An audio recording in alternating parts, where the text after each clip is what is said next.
상상해보세요.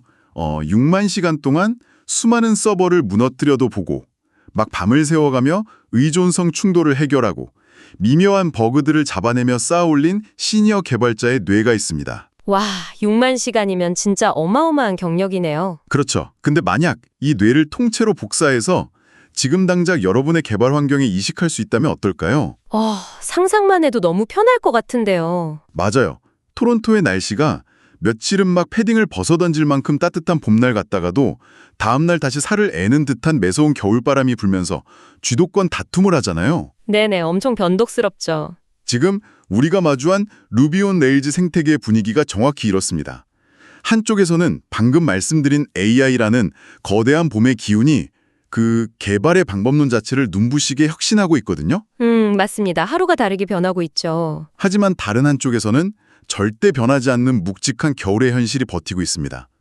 즉, 수많은 사람이 얽혀있는 오픈소스 커뮤니티의 거버넌스와 가차없는 시스템 운영의 기본기라는 민난 말이죠. 그 부분은 정말 시대가 변해도 늘 발목을 잡는 문제긴 해요. 네, 그래서 오늘의 심층 탐구에서는 이 두 가지 상반된 계절을 관통해 보려고 합니다. 첨단 AI가 가져온 극단적인 생산성, 그리고 그 이면에 도사린 인간과 시스템의 취약점을 파헤쳐 보겠습니다. 기대되네요. 첫 번째로 살펴볼 소스는 단순한 코드 자동 생성을 넘어선 패스트 루비 IO의 클라우드 코드 스킬입니다. 사실 우리가 지금까지 써왔던 코딩 AI들 있잖아요. 네, 뭐 챗GPT나 기터브 코파일럿 같은 거요. 맞아요. 예를 들어 이 컨트롤러 좀 리팩토링 해줘라고 명령하는 방식은 철저히 결과물 중심이었거든요. 그냥 텍스트 던져주면 코드 뱉어내는 식이었죠. 그렇죠. 하지만 패스트루비가 오픈소스로 공개한 이 접근법은 전혀 다릅니다. 이 팀이 레일즈 2.3부터 8.1까지 업그레이드만 전문으로 해온 팀이거든요. 와, 레일즈 2.3이면 도대체 언제적 버전인가요? 화석 아닌가요? 맞아요. 엄청난 고인물들이죠. 근데 이분들이 자신들이 축적한 6만 시간의 노하우를 AI에게 단순히 코딩하는 법이 아니라 위협을 관리하는 절차로 학습시켰다는 게 핵심입니다. 위용을 관리하는 절차요? 네, 단순히 코드를 짜주는 도구가 아니라 그 업그레이드라는 지뢰밭을 건너는 정교한 프로세스 엔진을 구축한 거죠. 그러니까 마치 미슐랭 3스타 셰프한테 요리를 대신 해달라고 하는 게 아니라 그 셰프의 주방 동선, 재료 손질 순서, 위기 대처 매뉴얼까지 통째로 AI의 뇌구조에 이식한 거네요. 와, 그 비유 완벽합니다. 정확히 그거예요. 근데 자료를 보니까 이들이 내세운 핵심 방법론 중 하나가 듀얼 부트 방식이더라고요. 네, 아주 중요한 개념이죠. 현재 운영 중인 9버전 레일즈 환경이랑 신버전 환경을 동시에 띄워놓고 코드를 수정할 때마다 두 환경 모두에서 R스펙 같은 테스트를 강제로 실행시킨다면서요? 맞습니다. 양쪽에서 계속 검증하는 거죠. 솔직히 이 대목에서 의문이 들거든요. AI를 쓰는 이유가 개발 속도를 미친 듯이 끌어올리기 위해서잖아요. 그렇죠. 보통은 속도 때문이죠. 근데 코드를 한 줄 바꿀 때마다 그 무거운 통합 테스트를 2번씩이나 돌리면 AI가 1초 만에 짠 코드를 검증하느라 10분씩 기다려야 하는 거 아닌가요? 충분히 그렇게 생각하실 수 있습니다. 혁신이라는 단어랑 너무 모순되는 방식 같은데요? 답답해서 어떻게 쓰나요? 표면적으로는 굉장히 기효율적으로 보일 수 있어요. 하지만 거대한 레거시 시스템을 업그레이드할 때 진짜 시간을 잡아먹는 병목 현상은 코드를 타이팅하는 시간이 아닙니다. 그럼 뭐죠? 일주일 뒤에 프로덕션 환경에서 원인을 알 수 없는 메모리 누수가 발생하거나 특정 결제 모듈에서만 조용히 데이터가 틀어지는 식의 그 사후 디버깅에 수백 시간이 날아가거든요. 생각만 해도 등골이 오싹하네요. 그렇죠. 듀얼 부트를 통해 현재 버전에서는 테스트가 통과하지만 목표 버전에서는 실패하는 지점을 실시간으로 찾아내는 건 코딩 속도를 늦추는 게 아닙니다. 오히려 전체 프로젝트의 실패 확률을 0으로 수렴하게 만드는 강력한 보험이죠. 아하, AI가 엄청난 속도로 코드를 쏟아낼 수 있기 때문에 우리가 그 속도를 통제하는 거였군요. 맞아요. 안전망 안에서만 움직이게 하는 제동장치가 필수적인 겁니다. 맹목적으로 달리는 스포츠카에 초고성능 브레이크를 달아준 셈이네요. 저도 자료를 보면서 특히 소름 돋았던 디테일이 있었어요. 어떤 부분인가요? 바로 컨피그 로드 디폴트 설정 문제였습니다. 그거 진짜 레일즈 개발자들의 영원한 숙제죠. 네, 사실 현업에서 레일즈 버전 올릴 때 프레임워크의 기본 동작이 미세하게 바뀌면서 에러 로그도 없이 버그가 터지면 진짜 눈앞이 캄캄해지잖아요. 맞아요. 어디서 터졌는지 찾기도 힘들죠. 이 스킬은 이걸 어떻게 처리하는 건가요? 패스트루비의 스킬은 아예 세 가지로 역할을 쪼개놨습니다. 전체 흐름을 지휘하는 레일즈 업그레이드 스킬, 두 환경을 조열하는 듀얼부트 스킬, 그리고 방금 말씀하신 설정을 전담하는 레일즈 디폴트 스킬이죠. 아예 설정만 전담하는 AI가 따로 있는 거네요. 네, 레일즈 버전이 올라가면 제이슨 파싱 방식이나 캐시키 생성 규칙 같은 근본적인 동작이 바뀔 수 있거든요. 이 AI는 버전을 무작정 8.1로 훅 올리는 게 아닙니다. 오, 그럼 어떻게 하나요? 예를 들어 7.0에서 7.1로 마이너 버전을 올릴 때 이전 버전의 디폴트 설정을 명시적으로 유지해 놓습니다. 그러고 나서 테스트를 통과하면 그때 설정 값을 하나씩 새로운 버전의 기준으로 옮기며 다시 검증해요. 와, 하나씩 돌다리 두드리듯이 건너는군요. 맞아요. 사람이 수동으로 추적하기에는 너무 복잡하고 고통스러운 그 설정 값의 마이그레이션을 완벽하게 자동화된 순서도에 따라 처리하는 겁니다. 대박이네요. 자, 패스트루비가 10년에 한두 번 있을까 말까 한 거대한 레거시 업그레이드 프로젝트에서 AI가 어떻게 프로젝트 매니저 역할을 하는지 보여줬다면요. 네네. 이제 여러분의 키보드 위, 매일 숨쉬듯 코드를 작성하는 평범한 일상으로 시선을 옮겨보죠. 방금 본 그 무시무시한 맥락 파악 능력이 IDE, 그러니까 아주 작은 통합 개발 환경 창으로 압축되어 들어왔을 때 무슨 일이 벌어지는가? 드디어 올 게 왔군요. 루비마인 이야기죠. 맞습니다. 루비마인 2016.1 업데이트 이야기입니다. 여기서 저는 오늘 심층 탐구를 듣고 계신 분들께 도발적인 질문을 하나 던지고 싶어요. 어떤 질문이죠? 이번에 도입된 넥스트 에디 서제스천 기능은 내 커서 위치뿐만 아니라 프로젝트 전체 구조를 읽고 연관된 다음 수정을 미리 띄워줍니다. 게다가 AI가 로컬 데이터베이스를 자연어로 조회하고 스키마를 고치기까지 하죠. 네, 진짜 미친 기능이죠. 그렇다면 이제 우리는 코드를 직접 작성하는 사람, 즉 코더인가요? 아니면 AI가 뱉어내는 코드를 그저 승인만 하는 슈퍼바이저인가요? 와, 뼈 때리는 질문이네요. 근데 이번 루비마인 업데이트의 철학을 깊이 들여다보면 우리는 이미 슈퍼바이저의 영역으로 강제 편입되고 있습니다. 강제 편입이요? 네, 가장 결정적인 증거가 바로 ACP, 즉 에이전트 클라이언트 프로토콜의 전면적인 수용이에요. ACP가 정확히 뭔가요? 이전에는 IDE 제조사가 우리 플랫폼에서는 이 AI만 쓰세요 하고 강제했다면요. 이제는 일종의 범용 USB 단자 같은 ACP를 통해 코덱스, 기터브, 코파일럿, 커서의 에이전트 등 내가 원하는 AI 뇌를 루비마인에 마음대로 갈아 끼울 수 있습니다. 아, 그러니까 툴 자체가 코딩 프로그램에서 AI 에이전트들을 구동하는 껍데기로 진화한 거군요. 맞습니다. 주객이 전도된 거죠. 그러니까 에이전트가 단방향으로 코드 조각만 던져주는 게 아니라 내 파일 시스템이나 터미널, 심지어 데이터베이스까지 직접 열어보고 조작할 수 있는 권한을 얻게 된 거네요. 네, 완전한 접근 권한이죠. 이 데이터베이스 통합 기능만 해도 진짜 엄청난 게 코딩하다가 로직이 막히면 터미널 띄워서 SQL 클라이언트 열고 쿼리 짜서 확인하고 다시 코드로 돌아오는 과정.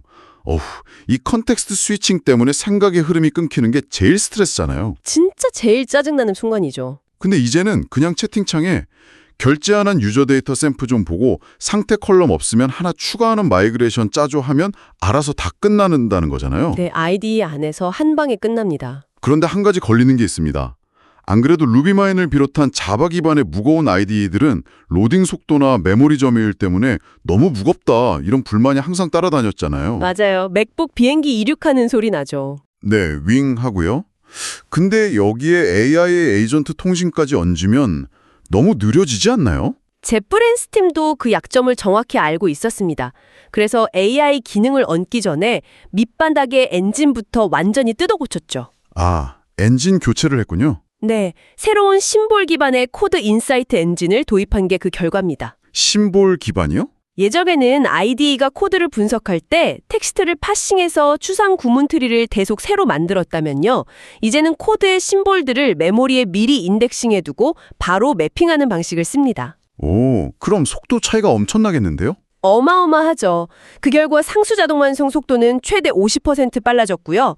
예외 타입 매칭은 무려 95%나 향상됐어요. 95%요? 와, 대규모 레일즈 프로젝트에서 변수 하나 잡고 Find Usages 눌러놓고 커피 한 잔 내리러 가던 시절이 물리적인 엔진 교체로 완전히 끝난 겁니다. 이거는 손가락이 타이핑하는 속도보다 눈앞에 제한이 뜨는 속도가 더 빠르겠네요. 그렇죠. 여기에 리모트 디벨롭먼트 기능이 드디어 스테이블로 전원된 것도 큽니다. 아, 그 기능 정말 많이 기다렸죠. 무거운 백엔드 분석이나 AI 연산은 AWS나 대부 컨테이너에 띄워둔 서버가 다 알아서 하고 내 가벼운 맥북에서는 껍데기 UI만 렌더링해서 쓴다는 거잖아요? 맞습니다. 발열 걱정이 없죠. 게다가 레일즈 개발자들을 괴롭히던 짜증나는 디테일들도 많이 잡혔더라고요. 컨트롤러에서 뷰로 렌더 로컬스 넘길 때마다 자꾸 변수 못 찾는다고 노란 줄 띄우던 버그도 해결됐고요. 아, 그거 진짜 손 가셨는데 속이 다 시원하네요. 그리고 포스트그레스QL 18에서 새로 나온 버추얼 제너레이티드 컬럼을 레일즈 기본 모델 속성처럼 완벽하게 추적하고 자동 완성해주는 디테일은 정말 현업에 가려운 곳을 제대로 긁어준 느낌입니다. 정리하자면 패스트로비의 거시적 방법론부터 루비마인의 미시적 개발 환경 최적화까지 지금 우리는 지루하고 반복적인 작업은 전부 기계가 처리하고 인간은 고차원적인 설계에만 집중하는 완벽한 AI 주도 개발의 봄날 한가운데 서 있는 것 같습니다. 모든 게 논리적이고 빠른요, 완벽하게 통제되는 것처럼 보이죠? 네, 진짜 완벽해 보입니다. 자, 방금 통제된다고 하셨죠? 네. 완벽한 AI, 95% 빨라진 엔진, 클라우드 기반의 쾌적한 환경, 이 모든 눈부신 첨단 기술들이 구동되고 배포되는 그 밑바닥에는 무엇이 있을까요? 결국 서버나 인프라겠죠? 맞습니다. 결국 인간이 관리하는 인프라 시스템입니다. 여러분이 매일같이 사용하는 수백 개의 오픈소스 라이브러리들, 그 생태계의 열쇠를 관리하는 방식에 구멍이 난다면 이 모든 봄날의 혁신은 하루아침에 잿더미가 됩니다. 아, 분위기가 갑자기 확 싸해지네요. 2025년 9월에 전 세계 레일즈 생태계를 발칵 뒤집어 놓았던 루비잼스 프랙처 인시던트 리포트 이야기로 넘어갑니다. 차가운 겨울바람이 부는 현실로 돌아올 시간이에요. 이 사건은 정말 뼈아픈 교훈을 남겼죠.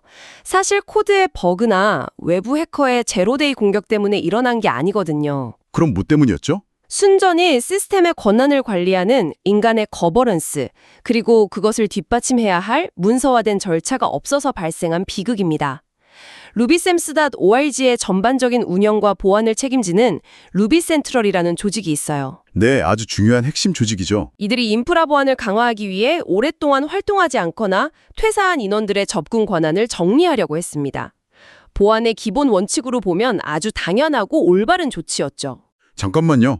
제로 트러스트 시대에 활동 없는 계정의 권한을 회수하는 건 보안팀의 당연한 의무 아닌가요? 그렇죠. 정석이죠. 악의적인 의도가 있었던 것도 아니고 오히려 생태계를 지키기 위한 행동이었는데 대체 무엇이 그렇게 큰 폭발을 일으킨 건가요? 문제는 그 권한 회수가 기술적으로 구현된 구조와 그 소통 방식에 있었습니다.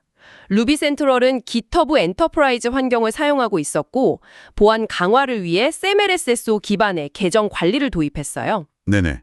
그런데 조직원 중 일부가 공식적인 역할을 내려놓거나 계약이 종료되었을 때 이들의 SSO 접근을 차단하는 순간 GitHub 조직의 권한 체계와 엮여있던 루비잼스 배포 인프라의 핵심 접근권까지 도미노처럼 통째로 날아가 버린 겁니다. 헐, 의도한 것보다 훨씬 더 많이 날아간 거네요. 맞아요. 사적에 어디까지 권한이 삭제될 것인가에 대한 블래스트 레디어스, 즉 영향 범위 시뮬레이션이 전혀 없었죠. 더 치명적인 건 이 모든 과정이 당사자들에게 단 한마디의 사전 통보나 설명 없이 조용히 진행되었다는 겁니다. 와, 아침에 커피를 마시며 습관적으로 GitHub에 로그인했는데 내가 수년 동안 주말을 반납해가며 무급으로 관리하던 핵심 오픈소스 저장소에서 접근 거부 메시지를 맞닥뜨린 거군요. 상상만 해도 피가 거꾸로 솟죠.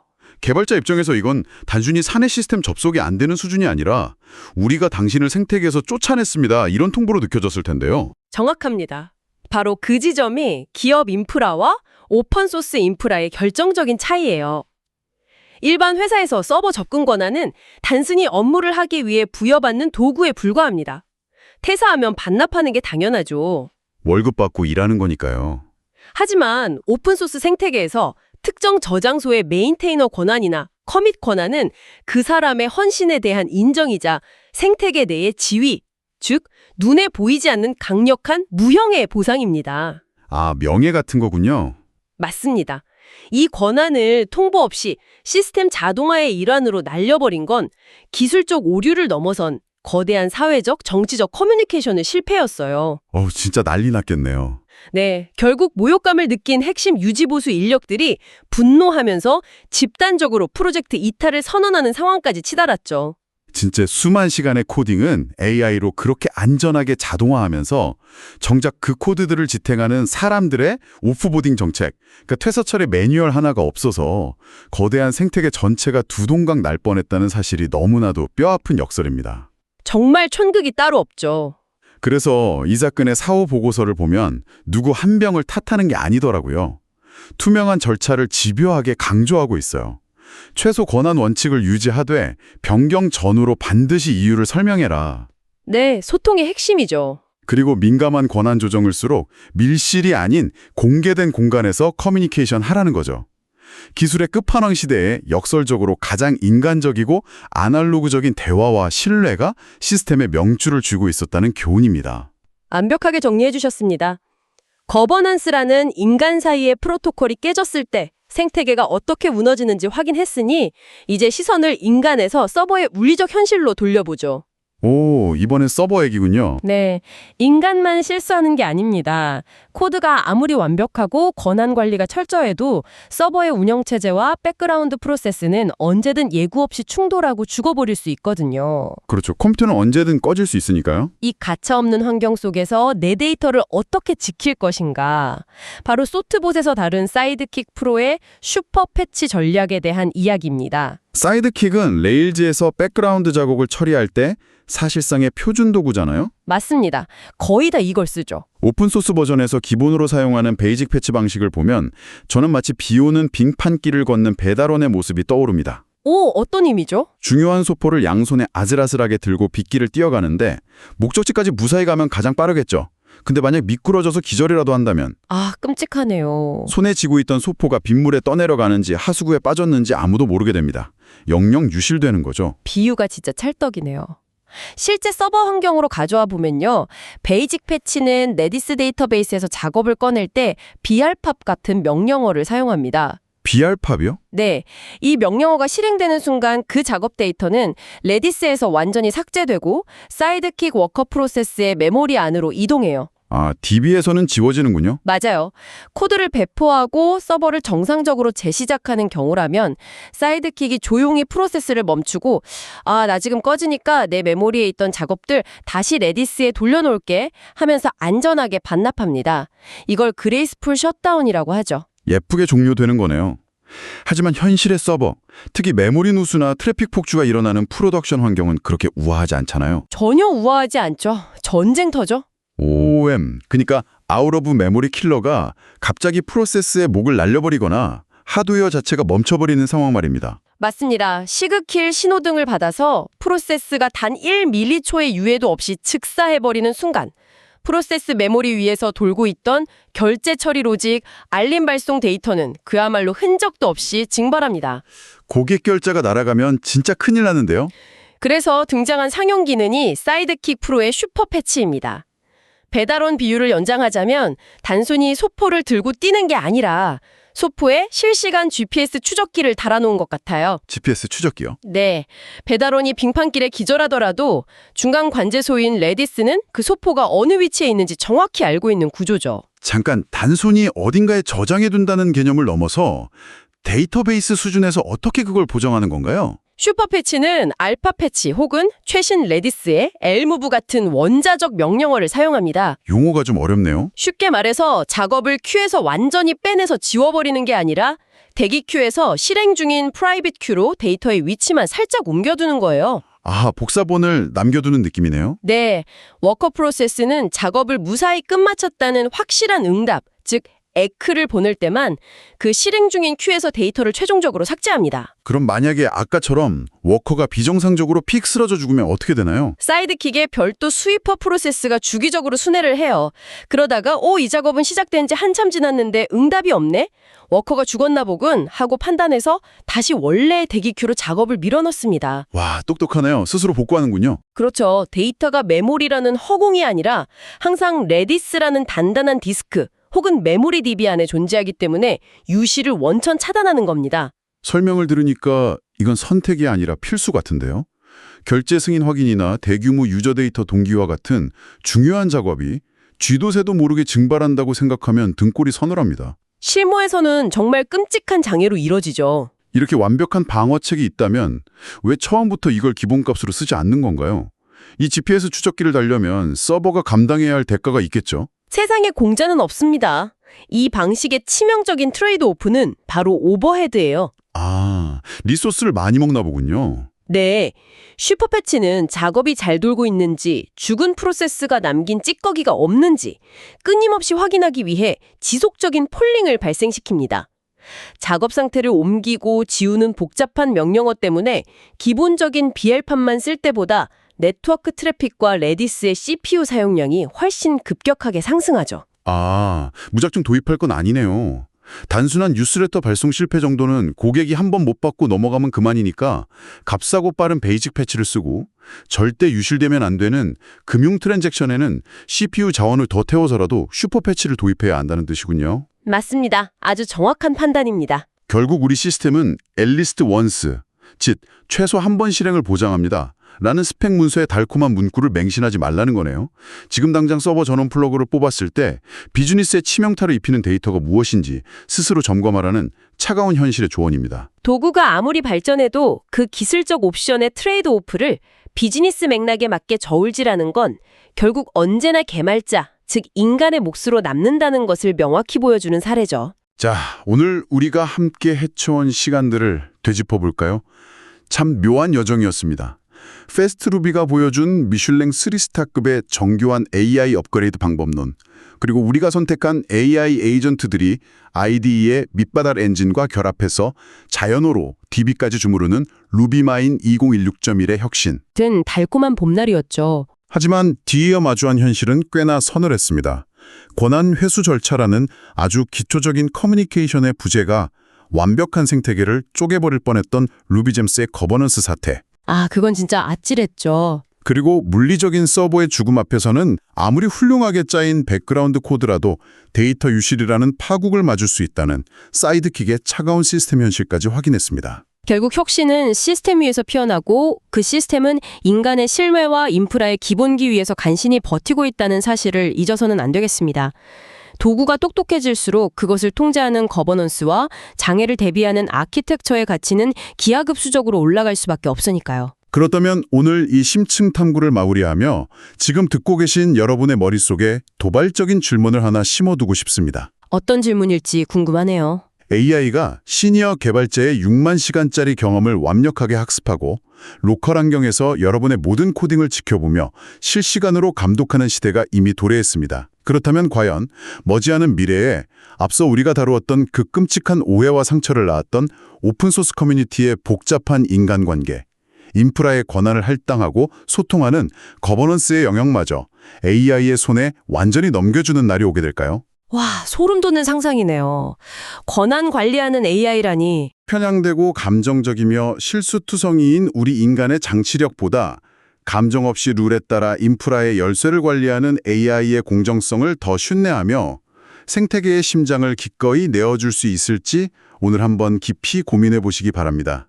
저부터 당장 고민해봐야겠어요. 포근한 혁신의 속도를 즐기시되 가끔 예고 없이 불어오는 차가운 서버 크래시와 시스템 장벽에 대비할 든든한 기본기라는 패딩 한 벌쯤은 늘 곁에 챙겨두시길 바랍니다. 끝까지 귀 기울여 주셔서 감사합니다. 다음 심층 탐구에서 뵙겠습니다.